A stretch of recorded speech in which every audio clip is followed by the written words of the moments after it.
오늘은 평소보다 살짝 길게 할 것 같으니까 용서해 주시기 바랍니다. 민영비 위원장 용서해 주세요. 사회적 경제 활성화 방안을 논의하고 관련 입법의 추진에 속도를 내기 위해서 이 자리를 마련했습니다. 바쁘실 텐데 참석해 주신 당정청, 지자체, 민간의 관계자 여러분 감사드립니다. 우리 민영배 사회적경제위원장님과 양경숙 의원님 열심히 해주셔서 고맙습니다. 잘 아시는 것처럼 사회적 경제는 시장 자본주의의 한계를 보완하려는 지혜의 산물입니다. 자본주의의 보완제이며 영양제라고 저는 생각합니다. 유럽이 탄탄한 공동체를 유지하면서 경제의 성장과 사회적 연대를 지속해가는 비결 중에 하나도 사회적 경제에 있다고 저는 생각합니다. 지금 코로나19가 길어지면서 많은 사람들의 고통이 커지고 있습니다. 그 여파로 성장률 저하, 청년 실업 증가, 양극화 확대 같은 사회적 문제가 더욱 커지고 있습니다.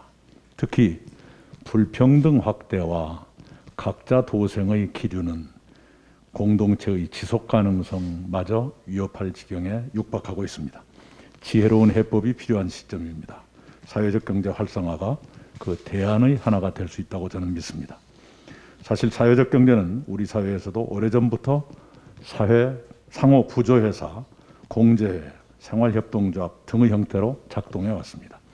2007년 노무현 정부에서 사회적 기업 육성법이 제정된 것을 계기로 사회적 기업들이 늘어났고 사회적 경제도 활기를 띠기 시작했습니다. 이제는 그간의 축적을 바탕으로 사회적 경제를 공고화시켜 나가야 합니다. 제가 최근에 몹시 주목하고 있는 것이 사회적 경제의 한 형태라고 볼 수 있는 ESG입니다. 여러분 아시는 것처럼 E는 환경, S는 사회, G는 거버넌스, 지배구조이지요. 기업이 환경이나 사회나 지배구조 개선을 위해서 투자하거나 노력하거나 성과를 거두면 그것을 평가한 결과를 투자에 반영하거나 또는 다른 인센티브를 주거나 하는 것이 바로 ESG 제도입니다. 이 ESG가 세계적으로 확산되면서 사회적 경제의 활성화에도 크게 도움을 주고 있습니다.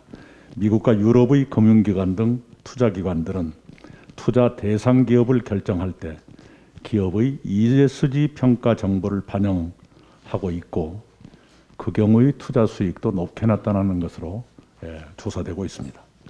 우리도 2018년 국민연금이 스튜어드십 코드를 도입하면서 ESG 투자를 시작했습니다. 최근 세계적 신용평가기관 무디스는 세계 144개국 ESG 평가에서 대한민국을 최고로 평가했습니다. 우리 금융위원회는 상장기업 전체의 ESG 공시를 2030년까지 의무화하겠다고 발표했습니다. ESG가 세계적으로도 우리 국내적으로도 확산되는 좋은 기회가 왔다고 생각합니다. 저는 상생연대를 위한 이익공유제를 제안했습니다. 그 방법의 하나는 인센티브 강화입니다만 그 연착륙을 할 수 있는 유력한 방법을 ESG에서 저는 찾습니다. 이미 국민연금이 ESG 평가로 투자기업을 결정할 때 ESG 평가를 반영하고 있는 것처럼 다른 연기금의 투자에서도 그것을 도입한다든가 공공조달에서 ESG 평가를 반영해서 우선 구매 등을 결정한다면 ESG가 훨씬 더 활성화되지 않겠는가 생각을 합니다. 그리고 우리가 추구하려고 하는 이익공유제 또 사회연대기금의 형성에도 ESG 평가를 통해서 국민연금을 포함한 연기금의 투자 여부를 결정하거나 또는 공공조달에 반영하거나 하면 상당히 매력적인 유인이 될 수 있다라고 생각을 합니다. 연기금의 투자는 법의 개정이 필요 없습니다. 그러나 공공조달에 반영하려면 조달법의 개정이 필요합니다. 이런 것을 우리 앞으로 함께 생각해 갔으면 합니다. 2월 임시국회에서 이런 문제가 논의됐으면 하고 바라고요. 특히 지금 국회에 계류되어 있는 사회적 경제 기본법을 포함한 사회적 경제 활성화 법안들을 차질 없이 처리하도록 우리 의원님들 함께 노력했으면 합니다.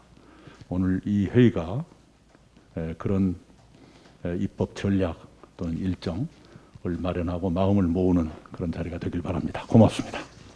오늘 당정청 사회적 경제 활성화를 위해 함께 모였습니다. 사회적 경제는 코로나 위기로 짙어진 불평등과 양극화의 그늘을 걷어낼 좋은 대안이 될 수 있습니다. 사회적 기업의 증가와 함께 사회적 경제는 괄목할 만한 성장을 해왔습니다. 정부에서 인증한 사회적 기업은 2007년 55개에서 지난해 2,777개소로 50배 넘게 성장했습니다. 사회적 기업의 종사자는 5만 명을 넘어섰고 그 가운데 60%가 취약계층입니다. 사회적 경제는 시장 경제가 가진 약점을 사회 구성원 간의 연대와 협력을 바탕으로 보완하는 경제입니다. 사회적 경제는 양극화 해소, 지역 공동체 활성화, 국민 삶의 질 향상을 추구하는 경제 활동입니다. 유엔에서도 사회적 경제를 지속 가능 개발 목표를 실현하는 주요 수단으로 보고 있습니다. 2월 국회에서 사회적 경제 기본법, 사회적 가치법 등 관련 법안을 처리하겠습니다. 사회적 경제 기본법은 사회적 경제 활성화 정책이 통합적, 효율적으로 추진되도록 법적 토대를 마련하는 것입니다. 여러 부처로 분산된 체계를 정비해서 사업 중복 등 비효율과 예산 낭비를 방지하고 지원의 투명성을 강화할 것입니다. 이미 사회적 경제 정책을 활발하게 시행하고 있는 지방정부에는 더욱 튼튼한 법적 근거를 제공하게 될 것입니다. 오랫동안 국회에 계류되었고 19대와 20대 국회에서부터 공청회를 통해 충분한 의견 수렴을 거친 만큼 야당도 협조해 주실 것을 당부드립니다. 오늘 참석해 주신 모든 분들께 감사드리고 사회적 경제를 통해 우리 사회가 연대와 나눔으로 위기를 딛고 한 걸음 더 나갈 수 있기를 기원합니다. 이상입니다. 다음은 정부를 대표하여 김용범 기획재정부 1차관님의 인사 말씀이 있겠습니다. 사회적 경제 기본법 등 사회적 경제 관련 법률안의 입법은 현장의 오랜 염원이자 해묵은 과제입니다. 아무쪼록 오늘 이 자리가 입법의 결실과 함께 사회적 경제의 새로운 도약을 준비하는 의미 있는 첫걸음이 되길 기대합니다. 코로나19로 소위 K자형 양극화에 대한 우려가 그 어느 때보다 커지고 있는 상황입니다. 위기의 충격을 극복하고 나아가 한 단계 도약하기 위해서는 정부 정책과 재정의 역할은 물론 사회 구성원들 간의 신뢰, 연대와 협력의 노력이 무엇보다 필요합니다. 특히 사회적 경제계는 그간 의료진과 취약계층을 지원하는 등 자발적으로 위기 극복 활동을 전개하며 연대 협력의 정신을 앞장서 실천해 왔습니다. 위기 이후에도 특유의 회복력을 바탕으로 정부와 시장을 보완하는 일종의 안전판으로서 지역사회 재건과 미래 재정지출 절감에 중요한 역할을 할 것으로 기대됩니다. 이를 위해 우선 사회적 경제 관련 법의 입법이 중요합니다. 입법을 통해 정책의 체계적 추진 기반을 마련함으로써 현장의 수요를 정책에 더욱 잘 반영해내는 한편 재정의 효율성도 높일 수 있을 것입니다. 정부는 작년 한 해 정부 내 입법 TF를 운영하면서 관계 부처 간 긴밀한 협의와 조정을 통해 법률안의 주요 쟁점을 해소하고 정부안을 마련한 바 있습니다. 이를 토대로 금년에는 법률안 처리에 속도를 낼 수 있을 것으로 기대합니다. 당장 다음 달 열릴 임시국회에서 공청회 개최 준비에 만전을 기하는 등 당청과 긴밀히 협의해 나가며 관련 법률안이 조속히 처리될 수 있도록 노력하겠습니다. 한편 사회적 경제 전반의 경쟁력 강화를 돕고 다양한 분야에서 제 역할을 하도록 지원하는 정책적인 노력도 필요합니다. 문재인 정부 출범 이후 다양한 노력에 힘입어 사회적 경제는 양적으로 눈에 띄는 성장을 하고 있습니다. 그러나 아직까지 많은 사회적 경제 기업들이 영세하고 자립의 어려움을 겪는 등 가야 할 길이 먼 것도 사실입니다. 이에 정부는 2021년 사회적 경제 추진 방향을 마련하여 유망 기업의 성장을 집중 지원하는 한편 사회적 경제 기업이 다양한 분야에 진출할 수 있도록 뒷받침해 나갈 계획입니다. 관계부처 합동으로 성장 집중 지원 프로그램을 시행하고 기업의 성장을 뒷받침하는 금융과 판로 역할을 보완하겠습니다. 또한 사회적 경제 기업을 통한 노인 통합 돌봄 제공, 의료 사회적 협동조합을 통한 지역의 의료 공백 완화 등 경제사회 구조 변화에 따라 수요가 증가하고 있는 분야에 사회적 경제 기업이 적극 진출할 수 있도록 돕겠습니다. 이번 주에 지금 진행 중에 있는 2021년 다보스 어젠다 위크 주제는 거대한 재편입니다. 금년은 상처받은 공동체를 재건하고 사람과 성장, 지구를 고루 챙기는 새로운 자본주의로의 전환을 모색해야 할 때입니다. 가느다란 화살도 여러 개가 모이면 꺾기 힘들 듯 정부는 절전지훈의 자세로 사회적 경제계를 비롯한 현장 및 당청과 긴밀히 소통하고 협력하며 맡은 바 역할에 최선을 다하겠습니다. 감사합니다. 안녕하십니까, 경제수석입니다. 코로나19 위기는 숨어있는 문제를 더 잘 드러내기도 했지만 한편으로는 잊고 있던 가치를 일깨워주고 미래의 사회경제 변화 방향을 더 명확하게 보여주는 역할도 하고 있는 것 같습니다. GDP의 개념을 넘어서는 성장과 발전의 모색, ESG 경영, 개념 소비와 가치 소비, 삶의 질, 연대와 협력, 사람 중심, 풀뿌리 공동체의 중요성이 그 예라고 하겠습니다. 그러한 점에서 사회적 경제와 사회적 가치를 사회주의 경제 및 가치로 오역하는 그러한 태도를 이제는 극복해야 할 때라고 봅니다. 떳떳한 일자리로서 그리고 우리 사회의 문제를 해결하는 새로운 접근법으로서 사회적 경제가 자리매김할 수 있도록 이낙연 대표님과 김태년 원내대표님, 그 다음에 박강원 사무총장님, 홍익표 정책위 의장님, 그리고 법 처리를 맡아주실 윤우덕 기재위원장님, 민영배 사경위원장님과 김영배 사경입법추진단장님, 그리고 양경석 의원님과 함께 2월 국회에서 사회적 경제와 관련된 기본법이 꼭 통과될 수 있도록 최선의 노력을 다하겠습니다. 감사합니다. 전국의 178개 지방정부에서는 사회적 경제 기본 조례를 만들어서 사회적 경제를 지원하기 위한 활동을 해오고 있습니다.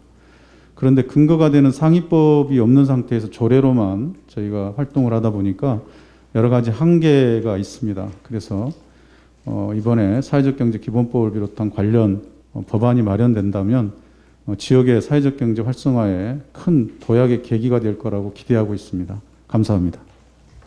사회적 경제 입법 추진단장 김영배입니다. 오늘 우리 민영배 사회적 경제 위원장님과 특히 이제 기재위에 계신 우리 윤우덕 위원장님, 양경수 의원님 계신데요. 사회적 경제와 관련된 법률들이 지금 국회에 계류되고 있는 법들이 상당히 많이 있습니다. 30개가 넘게 계류가 되어 있고요. 특히 사회적 경제 기본법과 사회적 가치 기본법의 경우는 19대 국회의원들께서 이미 발의를 해서 10년 가까이 지금 숙성되어 온 법이고 여야가 거의 합의를 보았음에도 불구하고 그 당시에 정치적 사유로 처리가 되지 못하는 그런 이제 아픔이 있었던 법이기도 하고 이 코로나 상황을 조금 더 우리가 잘 대비하는 데 있어서 이제 조금 더 만약에 그때 19대 때 통과가 됐었더라면 우리 사회가 좀 더 포용적인 사회가 되었을 텐데라고 하는 아쉬움이 묻어 있는 상당히 중요한 그런 이제 법이라고 생각합니다. 그래서 사회적 경제기본법, 사회적 가치기본법을 비롯해서 서민금융법, 신용협동조합법, 마을기업 육성지원법, 판로지원법, 소비자생협법 등 굉장히 중요한 법안들이 많이 계류되어 있기 때문에 우리 입법추진단에서는 원내에서 활동이 잘 진행이 될 수 있도록 촉구하고 지원하는 역할을 아끼지 않겠다라는 말씀을 올리겠습니다. 특별히 의미가 있는 것은 우리 이낙연 대표님 모시고 이렇게 당 차원에서 우리가 사회적 경제와 관련된 입법을 꼭 하겠다라고 하는 이런 이제 의지를 다지는 이 자리가 굉장히 의미가 크다. 그래서 역사적인 의미가 있는 자리가 아닌가 싶고요. 이제 최근에 함께 사는 나라가 좋은 나라 아니냐. 그래서 이익 공유제나 여러 가지 지금 이제 사회 연대와 관련된 이제 중요한 어젠다가 이 2월 국회를 앞두고 논의가 되고 있는 마당에 이 자리를 가지게 되어서 진심으로 기쁘고 감사하다는 말씀을 올리겠습니다. 앞으로 더 열심히 추진하도록 하겠습니다. 이상입니다. 이상으로 공개 회의를 마치고 비공개로 전환을 하겠습니다.